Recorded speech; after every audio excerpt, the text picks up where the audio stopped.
Por que eu defendo o fronteirismo? O que ele é, nesse caso? O fronteirismo é o meu take sobre isso. Não adianta tu tentar pegar e ter uma defesa moral sobre uma estrutura de lei natural no momento que tu vive rodeado e necessitado, com a necessidade sobre estruturas já tomadas pelo Estado. Por isso que eu pego, e se vocês veem o meu canal, vocês sabem que eu critico muito o pessoal que mora em cidade grande, que eu chamo de urbanoide. Por quê? Porque essas pessoas, elas nunca vão conseguir se afastar de fato do Estado. Toda a vida delas é dependente de toda uma estrutura de dependência, subserviência, tirania, que está lá dando, digamos assim, condições para os confortos delas. E muitas vezes o afastamento desse conforto que dói, não é legal se afastar da sua zona de conforto, é alguma coisa que pode te liberar. Talvez ter uma vida mais frugal, talvez ter um pensamento mais ascético, né? Não diria um voto de pobreza, mas não a prosperidade por ter muito, mas a prosperidade por precisar de menos. Né? Isso daí acaba sendo, digamos, a estrutura que pode te ajudar a se afastar da estrutura de dependência estatal e então abraçar novas estruturas que tenham um alinhamento com a ordem natural. Por que eu falo para o pessoal, então, sobre a Mato Pio? Dando um super resumo das minhas ideias. A Mato Pio não é uma questão que tu vai morar no meio da floresta, numa cabaninha de madeira com fogão a lenha e um cachorro.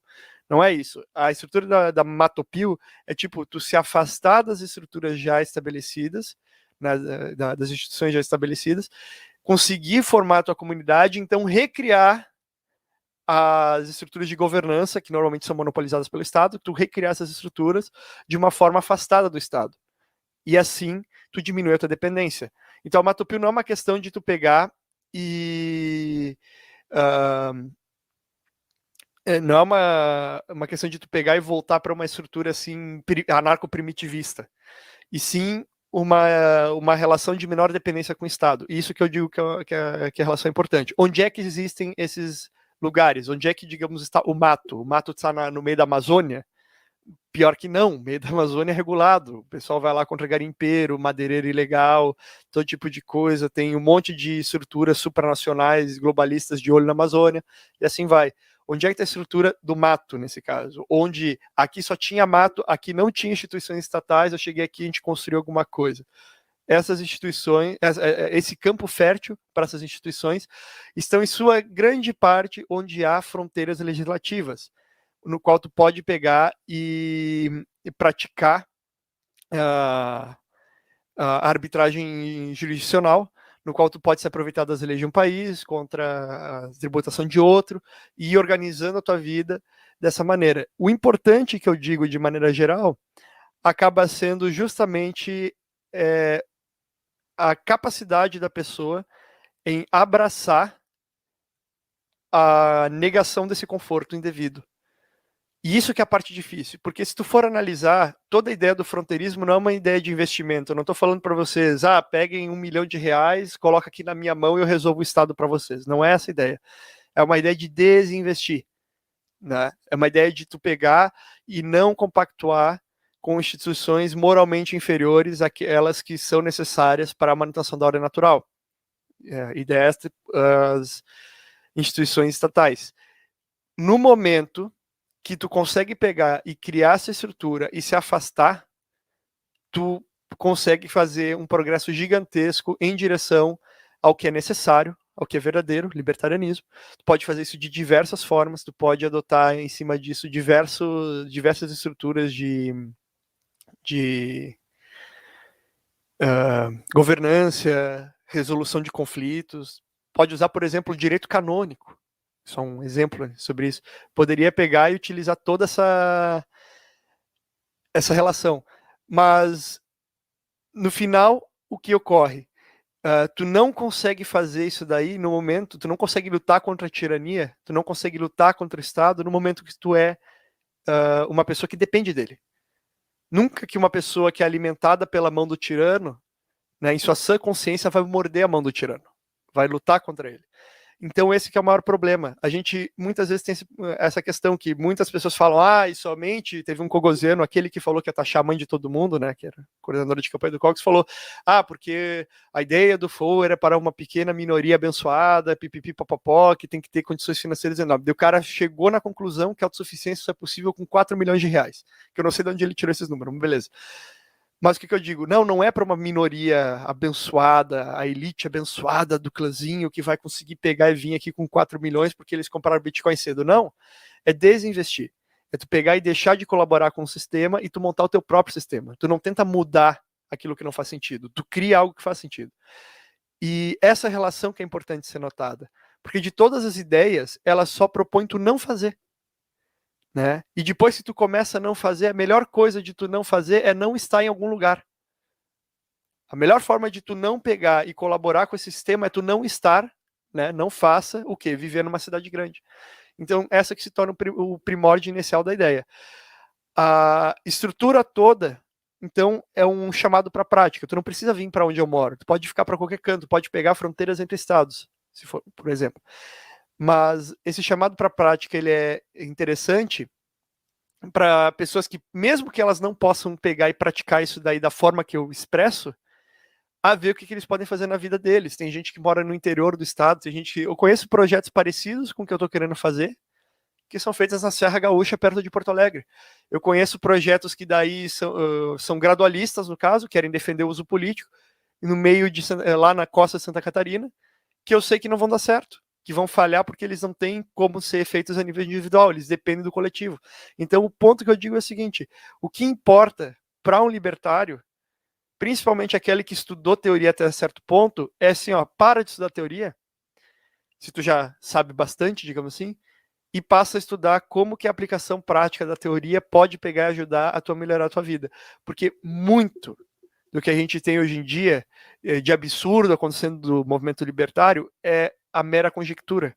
É o pessoal que não tem um contato com a realidade das coisas, não sabe o que está se passando, e ele começa a defender toda uma estrutura hipotética de como que vai acontecer, como não vai acontecer, né?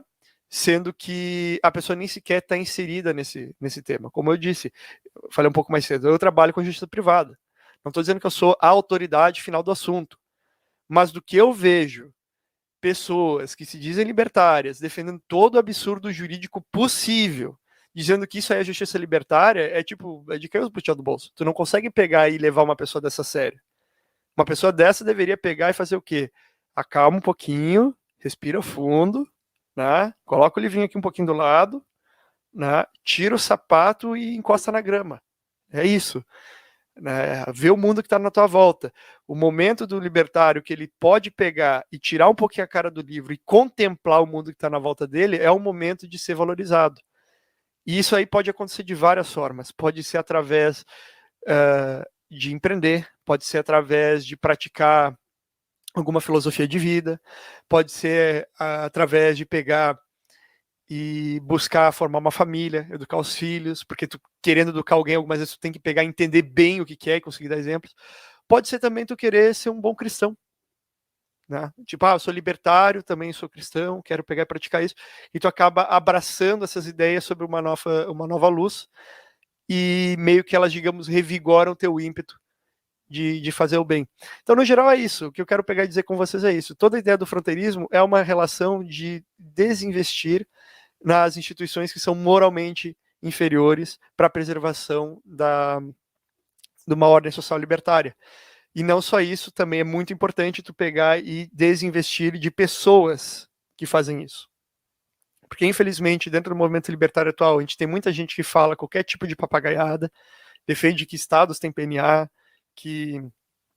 Bem, vocês sabem a infinidade de gente que a gente tem. Tem gente que defende até passar pano para golpe, coisa do gênero. Mas no final, a gente tem que analisar o quê? O que as pessoas estão fazendo? Elas dizem ter uma convicção, beleza. Elas estão alinhadas com essa convicção? Por que isso é importante? Porque se tu não tiver alinhado, cara, o discurso do cara é completamente irreal e imutável. Se ele é irreal e imutável, tipo, o discurso normalmente é mutável, né? Mas se ele é irreal, tu nunca sabe o que se espera quanto isso. Entendeu? E uma pessoa que tu não sabe quais são as convicções dela, só sabe um discurso, um bonitinho, uma coisa, um marketing, uma propaganda, mas tu não sabe quais são as convicções, são uma pessoa perigosa de tu colocar a sua confiança, tá? Tipo, diferente de muitos maximalistas, não é uma questão que, tipo, tu não pode confiar em ninguém, não sei o que, não. É que tu tem graus de confiança, alguns para mais, outros para menos, só que tu tem que selecionar muito bem as pessoas que tu vai confiar. Tu não pode confiar em pessoas que não tenham convicções. Da mesma forma que pessoas que têm convicções, tu pode confiar no fato que elas vão fazer alguma coisa. Eu dou esse exemplo direto. Eu não estou dizendo que o PSOL é meu aliado, mas eu sei que o PSOL é meu inimigo. Eu sei que eles, se tiver a oportunidade, vão me dar um tiro. Digamos assim, se tiver uma revolução, eles me dão um tiro. Eu acho muito melhor eu saber de onde que a bala está vindo do que, digamos assim, dar uma de gradualzinho, liberaleco, abraçar um liberal, e o liberal, a primeira coisa que ele vai fazer quando ele quiser pegar o poder, ele me empurra para baixo do ônibus. Entendeu? Então, isso é importante. A melhor coisa que tu pode fazer para quem está no teu entorno, se tu notar que a outra pessoa defende alguma coisa similar ao que tu defende, é deixar bem claras as suas convicções. Né? Tu não precisa propagandear que tu é um libertário. Só deixa claro que aquilo que tu defende, aquilo que tu vê verdadeiro, e é isso que tu vai abraçar. E isso vai ter que se expressar sobre as tuas ações. Por isso que eu convido o pessoal a pensar em âmbitos práticos e não só ficar sentado na conjectura. O Schaeffer vai pegar, eu estou falando em questões puramente, digamos, práticas. Vamos pensar aqui custo-benefício financeiro, não sei o quê, vantagem legislativa comparado. O Schaeffer pode pegar e falar justamente desses âmbitos práticos de uma forma que eu não consigo expressar para vocês, que é o âmbito mais voltado à questão espiritual.